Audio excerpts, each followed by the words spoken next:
기도하시고 수요 예배를 함께 드리겠습니다.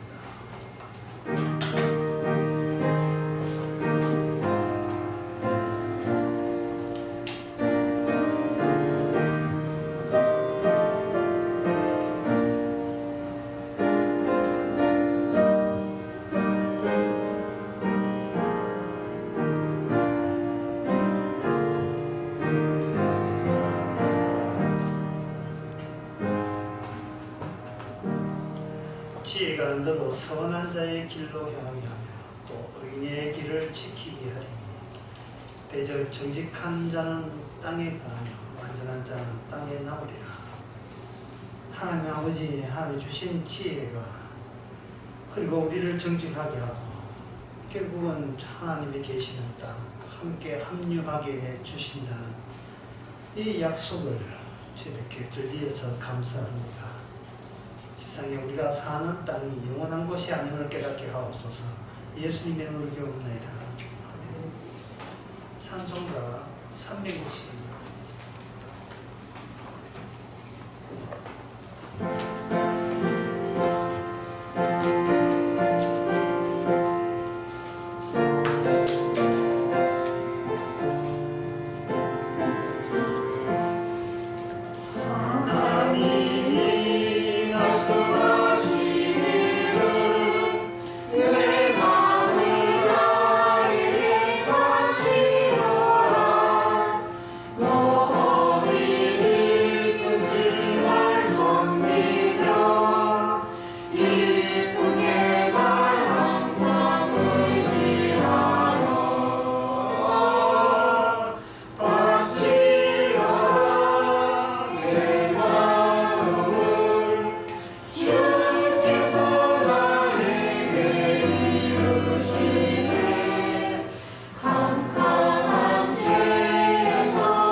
우리의 일상생활 가운데 바쁜 일상생활 가운데서 예수님의 그릇을 자리를 발견할 수 있고 예수님이 일한 것이 이런 거 일하고 계시는구나 것을 체감할 수 있도록 내 일상이 주님이 만들어가는 일상인 것을 느끼면서 살아갈 수 있도록 도와주시기 바랍니다.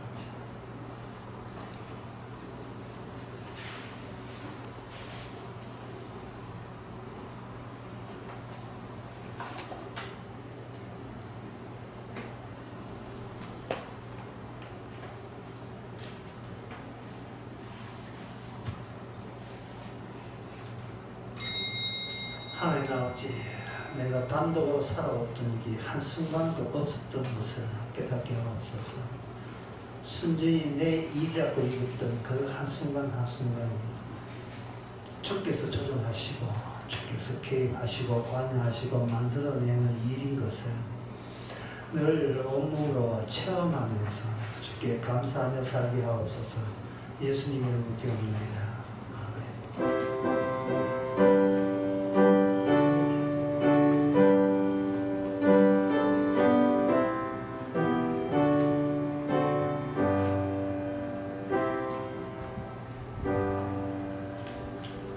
하나님의 말씀은 열왕기상 15장 1절에서 8절까지입니다. 여바세 아들 여로보암 왕 제18년에 아비얌이 유다 왕이 되고 예루살렘에서 3년을 치리하니라. 그 모친의 이름은 마아가 아비살롬의 딸이더라.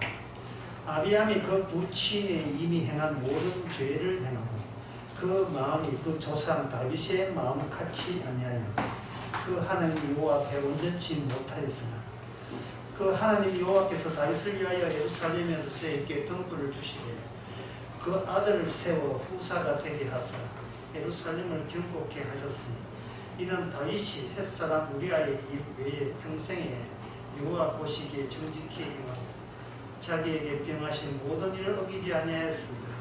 르호보암과 여로보암 사이에 4년 날 동안 전쟁이 있었더니 아비암과 여로보암 사이에도 전쟁이 있습니다. 아비암의 남은 사적과 무릇 행한 일이 유다왕 역대지락에 기록되지 아니하니라. 아비암이 그 열조와 함께 자니 다윗성에 장사되고 그 아들 아사가 대신하여 왕이 되리라. 아멘. 아비암의 남 인물을 성경은 집중 조명하고 있습니다. 주목하고 있습니다. 아비암을 보라. 아비암을 보라는 것은 하나님의 아비암에 나타난 하나님의 일하심을 보라. 하나님이 누구시냐 궁금해하지 말고 아비암에 나타난 그의 인생의 굴곡과 여정 속에서 하나님의 일이 삽입되어 있다고 하나님은 이야기합니다. 그래서 이 계시책이 된 거예요. 따라서 우리는 아비암을 만약에 아비암이라는 사람이 없다고 했을 때 아비암을 빼버린다면 역사 속에서 우리는 하나님의 어떤 대목을 알지 못하게 되는가 그 점을 염두에 두고 오늘 본문을 보시기 바랍니다. 아비암 같은 그 사람은 몰라도 되잖아. 몰라도 되잖아가 아니고요. 아비암을 몰랐을 때 우리는 하나님의 일의 연속성이 끊어지게 된다는 사실을 아셔야 됩니다. 아비암이 아브라함 어떻게 인간이 대단하기 위해서 등장한 게 아니고 하나님의 일이 아비암이라는 그 인물을 통해서 어떻게 꺾이고 어떻게 흐르는 것을 보여주는 겁니다. 강이 처음에 바른지에서 바다까지 올 때에 수천 차례의 꺾임이 있잖아요. 강은 바른지에서 바다가 흐르겠지. 이게 아니고 직접 강을 한번 거슬러 올라가서 강줄기 따라 한번 내려와 봐야 그 강줄기에 담겨 있는 강의 본질을 알듯이 하나님의 계시도 강물 같아요. 구약부터 출발한 창세부터 출발한 그 강줄기가 예수님께 바다가 되는 겁니다. 천국이 되는 겁니다. 그래서 예수님은 모든 말씀을 십자가에서 다 이루었다고 이야기했어요. 창세기 알고 다 이루었다 하면 하나님은 어떻게 하는지를 그 중간을 삭제하면 알 길이 없지요. 그래서 우리는 창세기 중간에서 계시록까지 중간중간에 있는 이 사실을 그냥 몰라도 된다라고 넘어갈 수는 없습니다. 그런데 이거는 전체 이 우주의 전체에 관한 거고 개인적으로도 마찬가지입니다. 오늘 본문 8절에 보면 아비암이 그 열조와 함께 자니 결국은 죽었다고 되어 있어요. 아비암 사람 죽었잖아요. 이거 알면 하나님 뜻 아는 겁니까? 안 죽는 사람 어디서 다 죽지요. 그러니까 아비함이 죽었다. 죽었으니까 죽은 옛날 사람은 알 필요 없다. 이래 하지 마시고, 그 사람이 죽고 태어나서 죽은 그 사이에, 삶과 죽음 사이에 무엇이 있느냐, 그걸 아시면 되는 겁니다. 무엇이 있느냐 말씀드릴게요. 환경이 있습니다. 환경. 어떤 환경이 있느냐, 오늘 본문에 나옵니다. 4절에 그 하나님 여호와께서 다윗을 위하여 예루살렘에서 저에게 등불을 주시되, 이 등불이 계속, 등불은 켜져야 맛이거든요.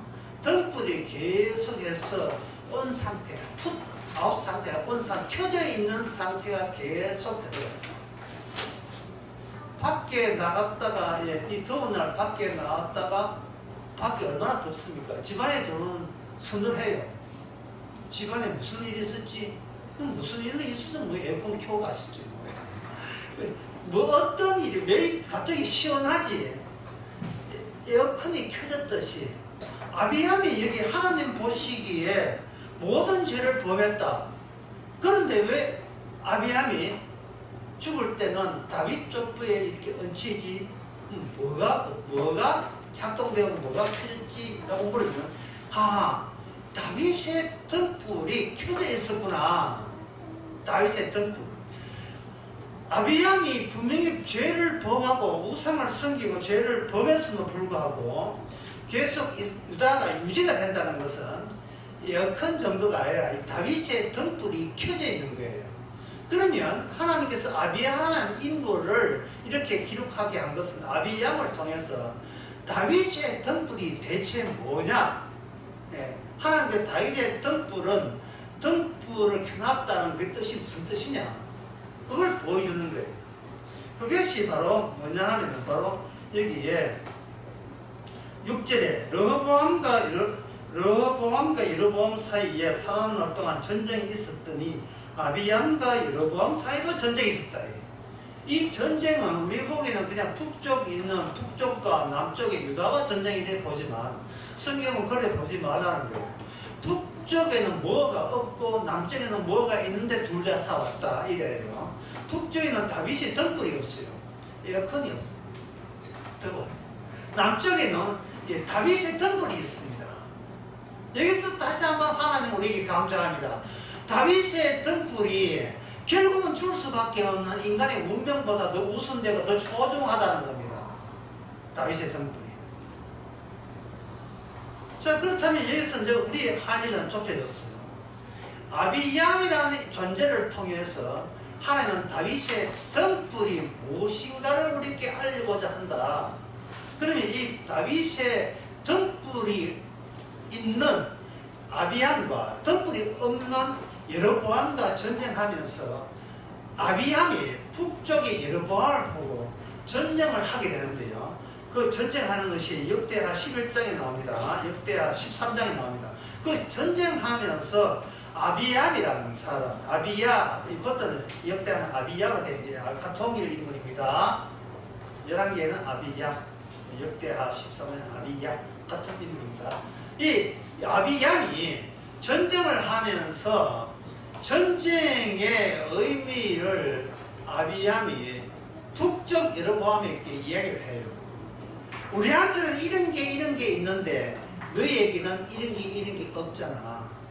그러니까 우리 둘이 전쟁하면 네게 지게 돼 있어 라는 결론을 미리 선전포고하듯이 미리 아비암이 북쪽 여로보암하고 이야기를 해요.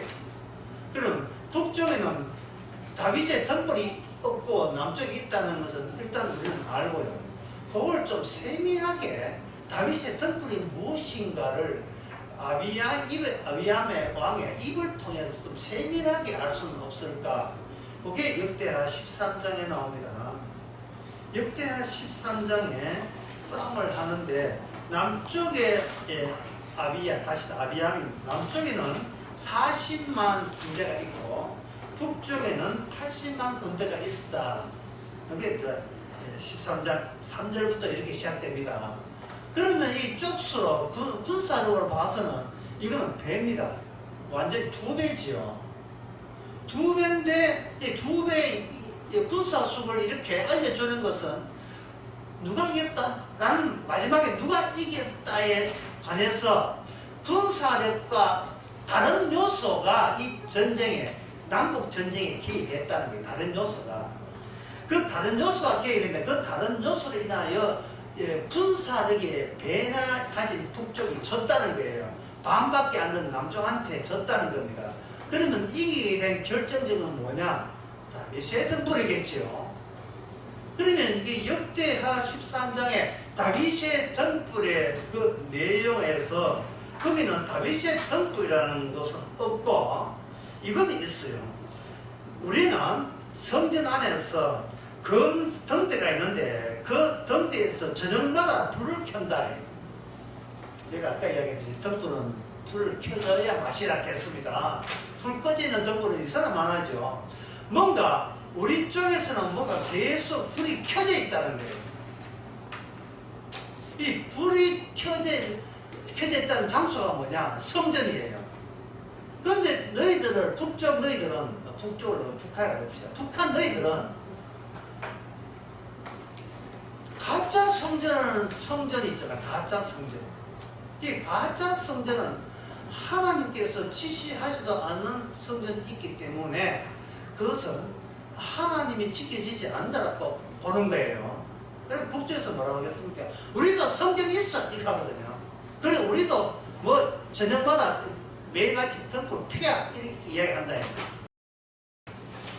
예, 그것은 그들의 억지예요. 왜냐하면 여로보암의 성전 만들고 거기서 등불 켠다는 건 여로보암의 등불이죠. 근데 남쪽에는 아비양 왕 때지만 아비양의 등불이 아닙니다. 무슨 등불이냐 하면 죽었던 다윗의 등불이에요. 이미 고인된 다윗의 등불을 왜 자꾸 다윗부터 계속 유지가 된다고 생각하느냐. 그 다윗은 죽었지만 다윗 언약은 안 죽고 계속 살아서 그 후손들에게 다윗과 하나님과 약속했던 약속이 실효성을 가지고 그걸 언약 실효성이라는데 언약이 실제적인 효과를 가지고 계속해서 살아있다는 거예요. 우리 남쪽에. 북쪽에는 인간들만 살아있어요. 그런데 남쪽에는 뭐냐? 언약이 살아있던 조건 하에 하나님께서 남쪽의 군사들을 지켜서 살게 하시는 거예요. 우리가 살아서 예수를 믿는 게 아니고 예수님이 살아서 예수님이 살아있다는 것을 나타내기 위해서 아직도 하나님 우리를 살게 해주시는 겁니다. 그래서 예수 믿는다고 하면서 나 우째 사노 이런 식으로 자꾸 생각하지 마시고 주께서 어떻게 나를 살려내고 있노 이렇게 생각하시기 바랍니다. 주께서 살려주시는 이유는 우리 안에 주님의 약속이 있기 때문에 그것도 생명의 약속이에요. 영생이 들어있기 때문에 우리가 이 땅에서 살아서 죽을 때까지 영생의 효과가 너 같은 죄인을 죄 없는 사람만 가는 천국에 그돈이 넣어준다는 효과를 주님께서 우리 안에서 덤불을 지켜주듯이 우리 안에 생명의 말씀을 에어컨을 켜두는 거예요. 남들이 뭐 배하니 몸배하니 돈이 있니 없니 놀리더라도 우리 안에는 시원해야 됩니다. 뭐 주님이 켜놨어요. 주님이 바깥에는 껍데기 안에는 영생.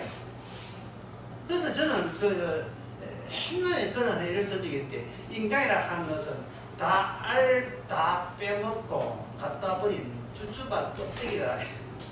이 주추밥 껍데기는 이게 좋은 게 아니고 비닐이잖아요. 비닐인데 주추밥 그냥 처음 살 때는 탱탱하게 보기 좋아요. 쪽쪽 빨아먹고 하면 쭉 해가지고 안에 내용물 하나도 없어요. 턱 갖다 버리죠. 우리 인생이 그렇습니다. 그럴싸하게 지 외모 가지고 자랑하지만 생명이 빠진 쭈쭈바다. 쓸모없습니다. 죽기 주께서 까먹을 게 있어야지. 전에 언제 그런 게 있죠. 주께서 불에 태운 음식을 받는다. 훈제? 너 불 통과했어? 불 통과해서 살아있네. 나의 음식이다. 내 양식이다. 네가 조차이다. 하고 받아 먹으시는 거예요. 이게 이제 레기 이 일장이에요. 기쁘게 받아시는 내 향기다. 내 음식이다. 음식이다. 내 음식을 제사장의 음식이 양식이 되게 하신다. 여기 이제 레기의 내용이 나옵니다. 어쨌든 하나님 이 아비함을 통해서 하나님의 언약이 있다는 것, 일단 다윗부터 계약 속에서 한결같이 지속적으로 일관되게 내려오는 게 그게 뭐냐? 그게 역대하 13장의 5절에 보면 나옵니다. 이스라엘 하나님 여호와께서 이제 남쪽 왕이 북쪽 그 여로보암 뭐 이야기하는 게 우리는 있는데 이런 거 있어? 너희 집에 이런 거 있어? 이제 자랑하는 거 똑같은 거예요. 5절에 이스라엘 하나님 여호와께서 소금 언약으로 이스라엘 나라를 영원히 다윗과 그 자손에게 주신 것은 너희가 알 것이 아니냐? 이랬어요. 소금 언약. 왜 갑자기 소금이 등장하죠? 소금 언약과 등불, 다윗의 등불과 이 무슨 관련성이 있느냐 이거죠. 다윗의 등불은 뭔가 하나님의 약속이 등불이 켜져 있는 것과 같이 밝게 켜져 있다는 것이고, 그 등불을 켜기 위해서 안에는 어떤 조건이 작동해야 되냐 하면 소금 언약이 작동해야 된다는 겁니다. 자, 소금이 있는 소금 언약을 이렇게 아비함이 소금 언약을 언급했어요. 그러니까 열왕기상 그 아비함하고 역대하 13장의 아비함하고 우리 완전히 딴 사람 같이요. 왜? 열왕기상 15장에 나온 아비함은 부친이 행한 모든 죄를 행하고, 부친은 이제 르호보암이 아니라 우상 섬겼던 아버지 따라 같이 우상 섬겼다 이 말입니다. 아버지가 우상 섬겼는데 아버지는 강대했어요. 그게 다윗의 등불 때문에 그렇습니다. 그런데 그 아들인 이 아비함은 다윗의 등불 때문에 나라가 튼튼하게 아무 문제 없다고 생각 못하고, 아버지 뭐 우상 섬겨도 괜찮네, 나도 좀 섬기면 어때? 이런 식으로 나온 거예요. 이 열왕기상 15장에서. 그런데 하나님께서 그걸 지적하기 위해서 열왕기상에 구체적으로 나오지 않은 북쪽 이스라엘과 여로보암과 전쟁한 이야기를 아주 구체적으로 나와 있습니다. 전쟁하면서 선전포고하면서 어떤 내용으로 북쪽에 대해서 언급했는지도 역대하의 13장에 나옵니다. 역대상에서는 그냥 전쟁했다 그걸 끝나지만, 거기에 이제 소금 언약을 언급합니다. 자, 소금이라 하는 특징이 뭐냐 하면 자기도 섞지 않고 남을 섞지 않는 그게 소금의 특징이에요. 그러면 이 썩는 것은 뭐가 중도에 소멸되었다, 없어졌다, 사라졌다 이런 뜻이거든요. 썩었다는 말이. 근데 소금을 천다는 것은 사라질 것이라도 사라지지 않은 강제 조치로서의 조건이 소금 요소가 들어가는 겁니다. 그러면 소금 요소가 어디에 들어가는가? 소금 요소가 바로 성전에 향을 만들 때 소금을 넣어요. 그러면 향은 소금기가 뭐가 있겠죠. 이 출애굽기 30장 35절에 그렇게 나와 있습니다. 그리고 레위기 2장 13절에 보면 식물성은 빨리 부패합니다. 그 식물성, 약해서 식물성 제물에다가 소금을 뿌려요. 소금을 뿌립니다. 그리고 그 소금기가 있는 식물성 제물은 하나의 소재이라는 이유로 받습니다.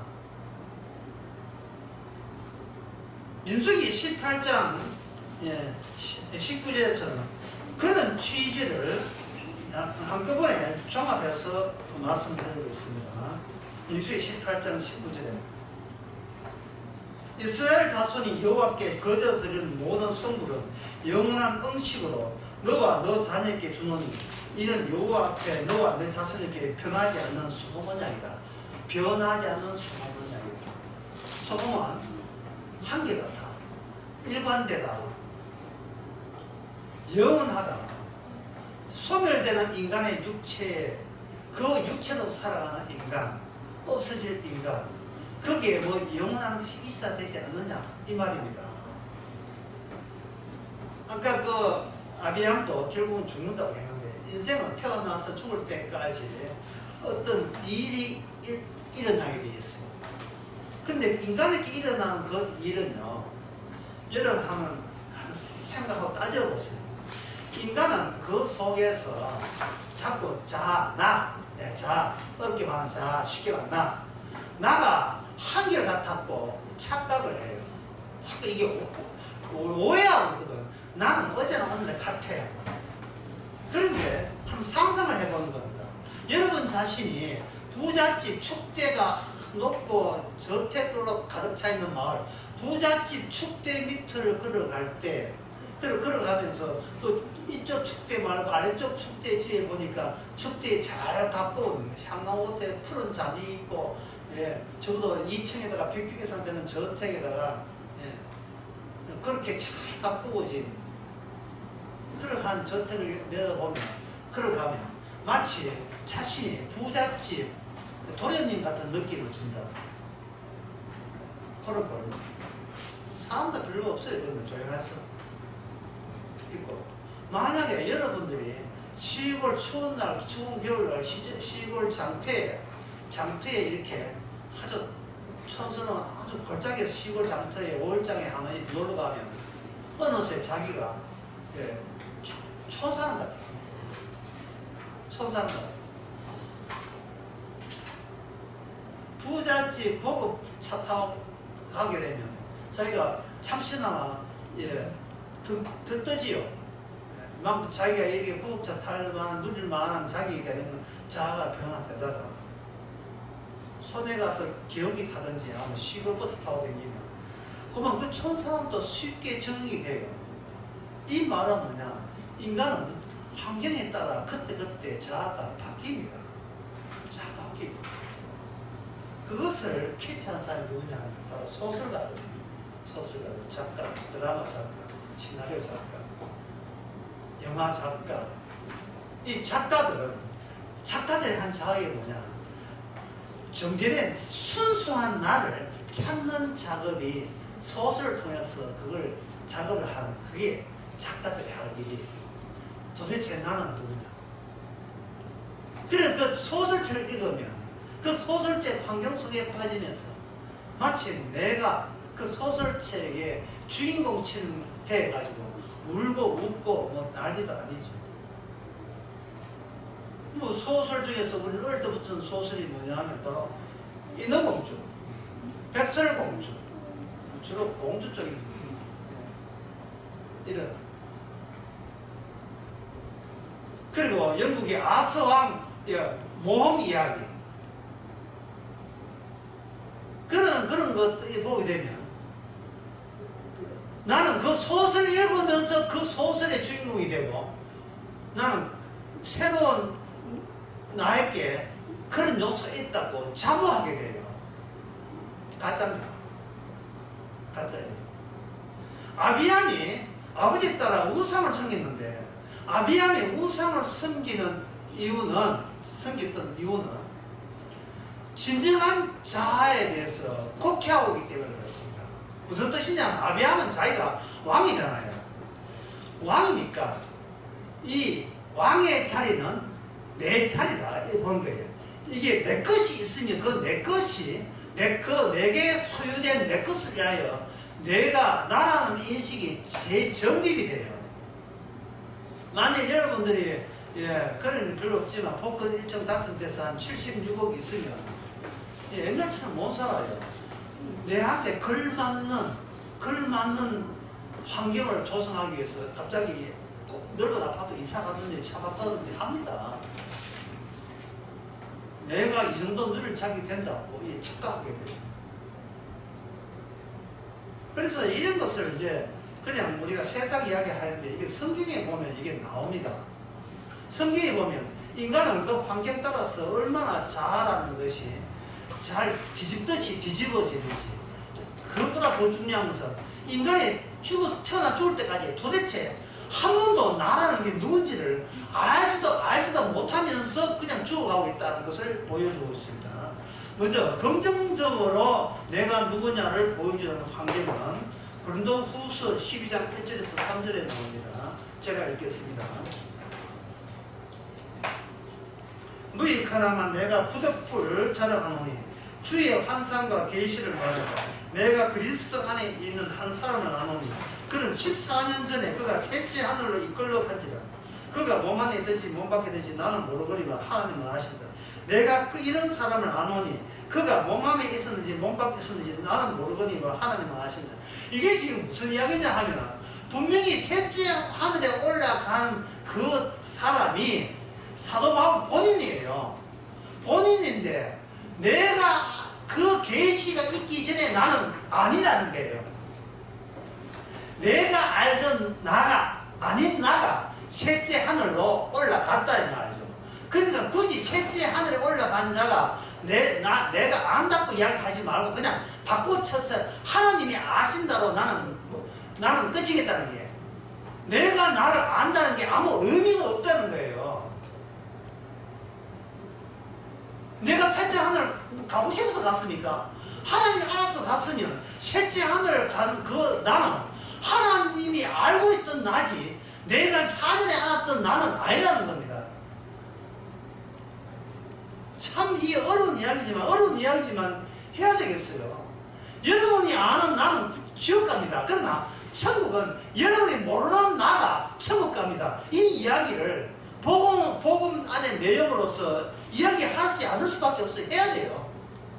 하도 사람들이 나 천국 가게 예수 믿습니다. 천국 여수 이제 이런 자꾸 자기가 아는 나를 천국에 들어가는 나로 자꾸 연장을 시키니까 이게 자기 자신이 누군지도 모르면서 무조건 천국 간다고 우겨버리면 여기는 일곱 귀신 마귀가 갈라들어요. 안 돼요. 현재 내가 알고 있는 나는, 내가 아는 나는 이거는 엉터리 나예요. 근데 진짜 나는 환경 따라 다르기 때문에 어느 것이 나한테 종잡을 수 없습니다. 또 긍정적인 나를 하나 또 해드리겠습니다. 긍정적인 나. 무슨 긍정적인 해야 돼. 부정적인 거 할 때 여러분 충격 안 받죠. 마태복음 17장 1절에서 3절.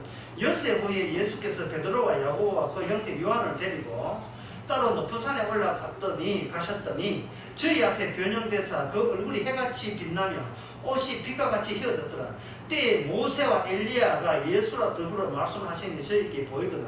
여기서 베드로와 야고보 요한이 해같이 빛난 게 아니고 예수님과 모세와 엘리야가 해같이 빛났어요. 그런데 모세와 엘리야는요 지상에 있을 때 해같이 안 빛났어요. 그러니까 모세와 엘리야 본인들이 아는 자아는 그건 진짜 자아가 아니고 진짜 모세 엘리야의 자아는 예수님과 함께 있을 때 그때 진짜 자아가 모세 엘리야다 이 말이죠. 그러면 그 원칙은 오늘날 우리에게도 똑같이 적용되고요. 여러분에게 적용되고요. 저에게 적용되고 그리고 베드로, 야고보, 요한에게도 적용돼요. 그런데 그 당시에 변호사에서 베드로가 뭐냐, 여기가 조사오니 우리는 빠지고 초막 셋을 짓때 그 초막에 우리는 안 잘 테니까 한 분은 예수님에서 하나는 엘리야에서 하나는 모세를 위해서. 왜? 해같이 빛납니까? 해같이 빛나는 사람들만 모시는 그러한 전원주택 저택을 처소를 지어서 우리는 그냥 반대 바깥에 자독이 않습니다. 그냥 모시는 걸로 족합니다. 이래 나왔다 이 말이죠. 그러니까 이 변화산에서 베드로, 야고보, 요한은 자기를 내가 누군지를 아예 생각할 필요조차 없는 그것이 바로 뭐다? 천국이다. 내가 천국이다. 내가 생각하지도 못한 나다. 주님의 천국 환경을 해서 나는 더 이상 내가 생각 안 해도 괜찮은 환경이 천국입니다. 따라서 다시 말씀드립니다. 환경이 내가 누구냐를 결정합니다. 환경이. 근데 작가들은 그 인간의 여러가지 상황을 한강이 뭐고 낙동강이 같은 그 작가들을 뽑아서 이게 인간이라고 자꾸 정제해 주잖아. 정제해서 뽑아서 이게 여러분 저거 여러분입니다 라고 자꾸 소개하는 하는데 그게 엉터리예요. 데미안이라는 책에 보면 데미안 그 헤르만 헤세의 데미안에서 헤르만 헤세 그 사람 말하기를 인간이 하는 자기 세계를 깨고 나올 때 진정한 자아를 발견한다. 이 헤르만 헤세는 완전 사상이 불교 사상이에요. 불교 사상. 이 변화산 아닙니다. 불교에 무슨 변화산이 있어요. 지독하게 연구하면 나를 발견할 수 있다. 아닙니다. 엉터리입니다. 주어진 환경 따라 인간은 바뀌게 되어 있습니다. 자, 그러면 그 환경이 어떤 환경인지 이거는 부정적인 환경일 때 인간은 어떻게 변하는지 보겠습니다. 열왕기하 6장 28절. 열왕기하 6장 28절에 보게 되면 아람 나라가 이제 이스라엘의 수도를 사마리아를 포위하니까 양식이 다 떨어졌어요. 옛날 전쟁할 때 굳이 뭐 활 쏘고 할 것 없이 완전 포위해가지고 전쟁에 있는 그 양식을 외부 축적된 양식을 다 끊어버리면 그쪽에 식량난이 모자라가지고 난리가 아니잖아요. 미국이 이란이나 북한을 압박할 때 바로 그 무역 통제를 함으로써 어떤 한 나라도 자체적인 생산물을 자체가 살 수가 없어요. 왜냐하면 무역을 통제하면서 압박과 핵개발 하지 않고 압박하는 건 똑같아요. 이게 옛날 성과 성 싸움할 때 똑같이 이런 데도 그렇게 싸움해요. 할 때 또 가로되 이제 무슨 일이냐 왕이 물으니까 여인이 대답하여 가로되 여인이 내게 이르기를 내 아들을 내라. 우리가 오늘날 먹고 내일은 내 아들을 먹자 하며 우리가 드디어 내 아들을 삶아 먹었더니 이튿날 내게 이르되 내 아들을 내라. 우리가 먹으리라 하나. 이거 뭐 자기 배에서 낳은 자식을 완전 백숙해먹는 거예요. 삼계탕 백숙해먹는 인삼도 빠진 삼계탕. 평소에 얼마나 이뻐했겠어요. 아이고 내 새끼 왜 이렇게 이쁘다. 그러나 막상 환경이 딱 들었으니까 자식으로 양식으로 보이는 거예요. 자식이 귀여운 자식이 내가 살기 위한 양식으로 보이는 겁니다. 이렇게 신명이 단절됐을 때에 그때 상황이 이렇게 나는 지독하게 나는 자식마저 양식으로 산다는 그것을 평소에 여유 있을 때 과연 내가 그런 인간이라고 생각했겠습니까? 생각했겠습니까? 평소에 우리 친구 아이가 이렇게 좋아하고 전쟁통에 다음방 옆방도 아니에요. 다음방 한 개 가지고 싸우고 있어요. 인간은 환경 바뀌면 모릅니다. 예. 직장 옮기가 뭐 여러 직장에 있을 때는 직장도 다니고 어떻게 다닐도 취직하자. 빡빡한 직장 옮겨버리면 내가 굳이 이렇게 해서 내가 굳이 살아야 된다. 갑자기 동일한 인물이 상황 바뀌니까 갑자기 내가 전에 다른 상황에서 예상도 못한 다른 인간으로 본질이 드러나버려요. 본질이. 또 하나 있습니다. 누가복음 23장 28절.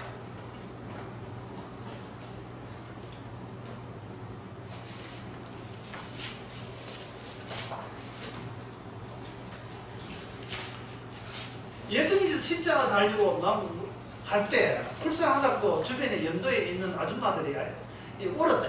우니까 그것도 그냥 그렇게 막 따라오면서 통과하면 우니까 가슴을 치면서 울었어요. 우니까 27절에 슬픈 후 여자의 큰 무리가 따라오는지라 예수께서 돌이켜 그들을 향해 가라사대 예루살렘의 딸들아 날 위해 울지 말고 너희와 너희 자녀를 위해서 울라. 예수님이 안 됐다고 예수님이 안 됐다고 따라오는 거예요. 자기 집만 가족은 안 울어도 김호주의 감옥소 가니까 걔들 울고 자기가 좋아하는 누구 어떤 가수 또 뭐 이렇게 병 아파 죽으니까 그것도 울고 방탄소년단 군에 간다고 울고 온 세계 소녀들이 내 군에 갔을 때 아무도 안 왔어. 인간은 그러니까 생각해보세요. 너무나 단순하게 방탄소년단이 아예 없었으면 내가 어떤 남자 군대 갈 때 문다. 내가 그런 사람 아니야. 얼마나 장담했겠어요. 상황은 전혀 나를 딴 사람으로 만들어주는 겁니다. 상황이. 내가 남 죽으라고 그렇게 비는 그런 나쁜 사람 아니야.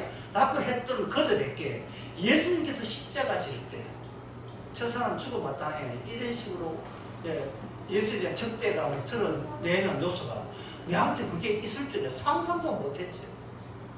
상상도 못했어요. 헌금을 하나님께 한다고요. 무슨 말씀합니까? 헌금은 교회 회사에 주식 산 거예요. 비싼 거예요. 하나님께 바쳤습니다 해놓고 어떤 목사가 헌금 들렁 이렇게 해가 장난치니까 니는 내가 돈 세운 이 부동산이 네가 어떻게 왜 네 마음대로 하냐. 인간은 자기 자신을 몰라요. 상황 따라서 그냥 변명할 겁니다. 변명할 뿐이에요. 그래서 이걸 종합하면 이렇습니다. 도대체 이 나라는 것을 나를 얼마나 쪼개야 나를 알 수 있느냐. 쪼개고 여기 나라고 집게로 뽑아낼 수 있느냐. 없습니다. 그리고 반대로 나라는 것을 얼마나 많이 끌어모아서 이제야 나랍다고 멈출 수 있느냐. 그 욕망은 멈추지 않습니다. 인간은 태어나 죽을 때까지 모조리 가짜입니다. 자, 그렇다면 이 아비암은 전쟁에서 승리를 했어요. 여기 그 역대하 그 13장에서 승리를 했습니다. 네 공격하지 마라 이렇게 했는데도 불구하고 공격했거든요. 공격하니까 북쪽에서 어떻게 공격하냐. 복병을 가지고 딱 숨겨놓아서 복병하면 무조건 이긴다. 이거는 전략적으로 옛날부터 했던 것이다 하고 북쪽에서 80만 대군이 복병 작전을 했어요. 완벽하게 이거는 덫에 걸리게 했어요. 그런데 남쪽은 복병한 것도 몰랐어요. 복병이 모르면 이건 100% 지게 돼 있는데 그 내용이 역대하 13장에 14절 쭉 보게 되면 복병이다 적병이다 하니까 부르짖었거든요. 짖으면서 하나님이요 이거 우리 힘으로 안 됩니다 이렇게 하니까 하나님이 도와줘가지고 적들이 북한이 대패한 거예요. 북쪽이 이스라엘 대패한 거예요. 남쪽이 이겼어요. 그래서 몇 명이죠? 북쪽 군사 병정 17절에 80만 대군 중에서 50만이 죽었습니다. 그리고 18절에 거기에 대해서 해설합니다.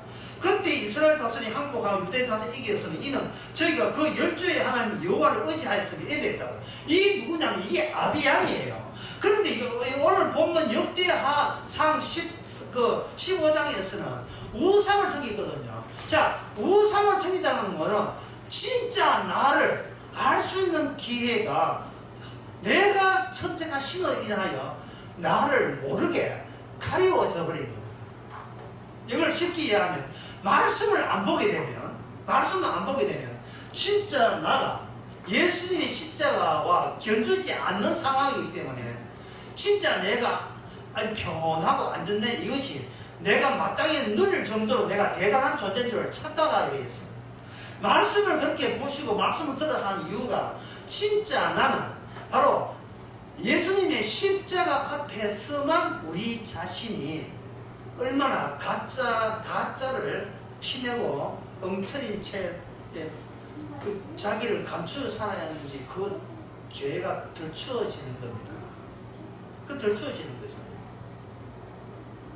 이제 말씀을 맺을 때가 되었습니다.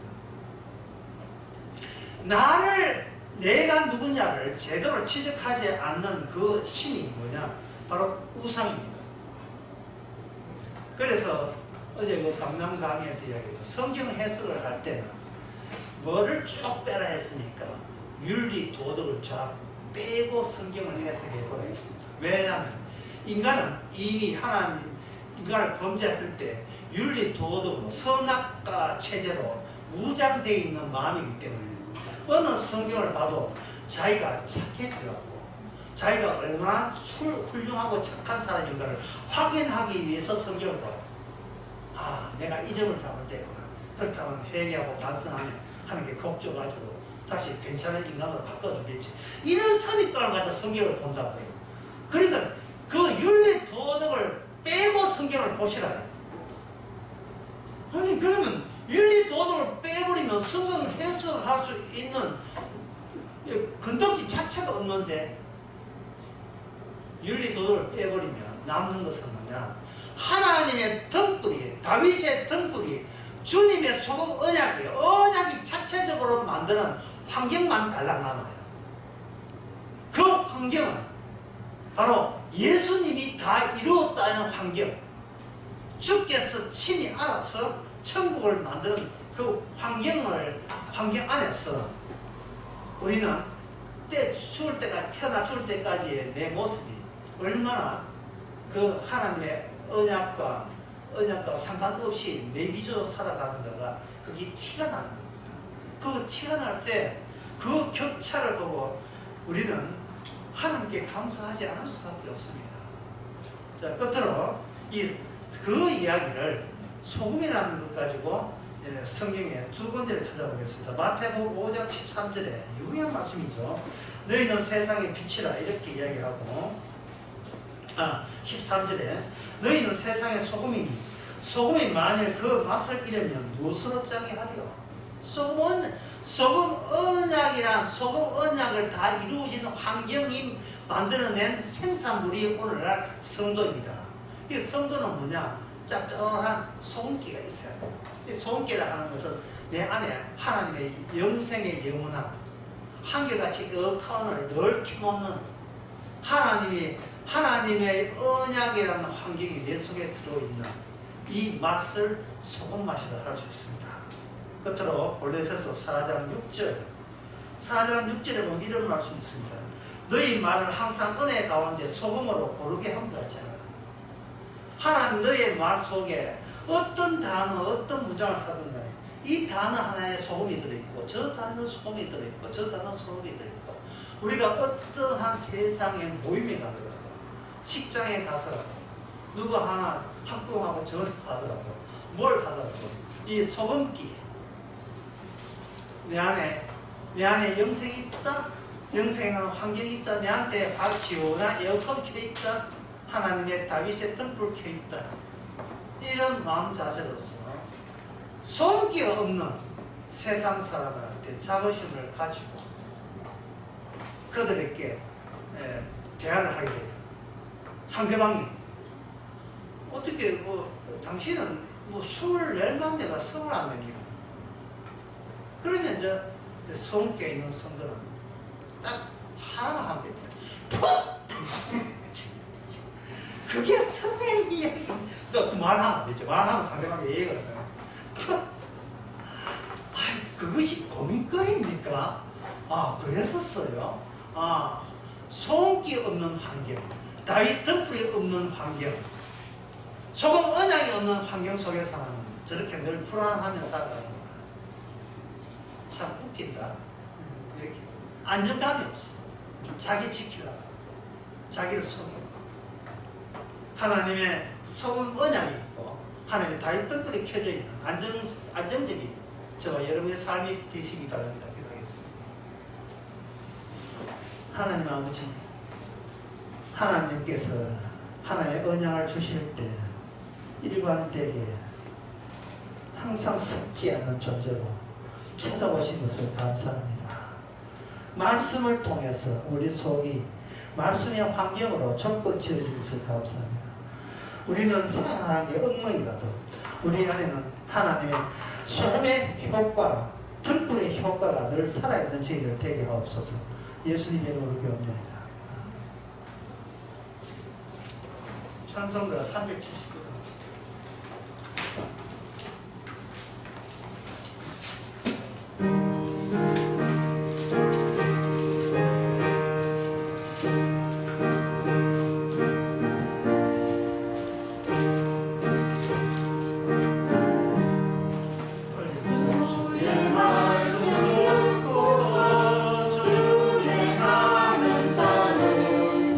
반석 위에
죽을 때까지 일을 일으키시는 분은 오직 하나님의 약속인 것을 깨달은 모든 성도에게 함께 있을지어다.